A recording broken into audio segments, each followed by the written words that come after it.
నంద్యాలలో అయోధ్య బాలరామ మందిర నమూనా ఎంతగానో ఆకట్టుకుంటోంది.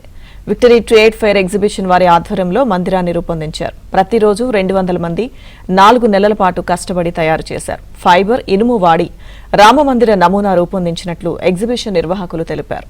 అయోధ్య బాలరామ మందిర నమూనాను చూసేందుకు కులమతాలకు అతీతంగా జనం తరలివస్తున్నారు.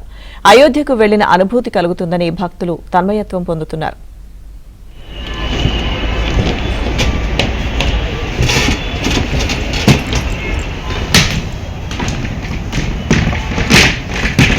రూపొందించారు. ప్రతిరోజు 200 మంది 4 నెలల పాటు కష్టపడి తయారు చేశారు. ఫైబర్, ఇనుము వాడి రామమందిర నమూనా రూపొందించినట్లు ఎగ్జిబిషన్ నిర్వాహకులు తెలిపారు. అయోధ్య బాలరామ మందిర నమూనాను చూసేందుకు కులమతాలకు అతీతంగా జనం తరలివస్తున్నారు. అయోధ్యకు వెళ్లిన అనుభూతి కలుగుతుందని భక్తులు తన్మయత్వం పొందుతున్నారు.